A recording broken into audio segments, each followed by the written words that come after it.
This next scene is short, but it's not filler. It functions like a pressure test on Cassian, on Ferrix, and on how close to the edge things are starting to run. We open with Nurchi, a small-time local weasel who clearly thinks he's a player, intercepting Cassian on the street.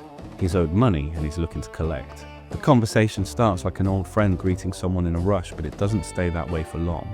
Nurchi doesn't work alone. He's bought Vetch, a giant hulking alien, to loom behind him. Not speak, not act, just stand there. That's what makes this scene funny and a little sad. Vetch isn't dangerous here. He's ornamental, hired presence. He's the muscle Nurchi thinks he needs to play the tough guy. But Cassian sees right through it. He's not scared, not defensive. He's tired, busy, and already under too much pressure to indulge someone like Nurchi. But instead of threatening back, he tries something more effective: humiliation. Cassian speaks directly to Vetch, not Nurchi. He asks questions like, "Since when do you take orders from him? And you need work this bad?" These aren't digs, they're surgical strikes. He's dismantling Nurchi's authority in real time.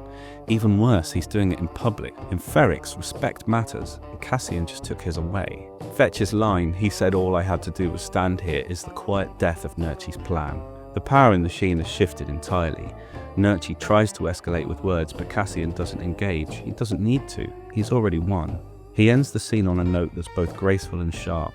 "I'm going to do us a favor and not mention this happened." That's not a threat, it's a mercy. It tells Nurchi, "You've embarrassed yourself. I'm choosing not to make it worse." That stings more than any fight would have.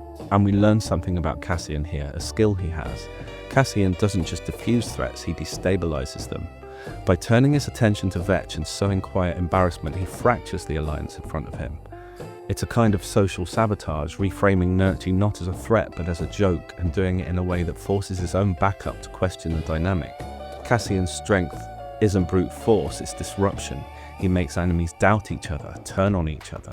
Nurchi starts the scene angry at Cassian and ends it angry with Vetch. In a world where alliances are paper thin, that's often enough to dissolve the threat altogether. On the surface, Nurchi and Vetch don't really seem like a threat. They're impotent. Nurchi's all mouth, petty, performative, and unlikely to follow through. Vetch is big, sure, but passive and clearly more loyal to Cassian than Nurchi realizes. But the two still offer significant peril to Cassian at the moment, and he knows it's dangerous, because this isn't about who throws the first punch, it's about who's watching. Ferrix is a place where a single word at the wrong time can set a chain reaction in motion. Cassian's control here is razor thin. All it takes is for Vetch to decide he's insulted, or for Nurchi to try and save face, and just like that, things could tip. The last thing he needs is to be hauled in by local law enforcement with a manhunt on. There's a structural function to this scene. It isn't just a character beat, it's reinforcing a core idea about Cassian.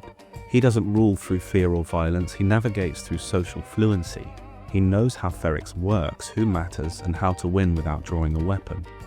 It also tells us that tension is rising, debts are being called in, alliances are shifting, and even casual interactions are starting to fray. Takeaways from this scene: respect as currency. In Ferrix, you don't need power if you have presence. Nurchi has none. Cassian doesn't need backup to handle him, just leverage. Masculinity and posturing. This is a clash of insecure men in a world that doesn't offer much space for pride. Nurchi's insecurity is chronic.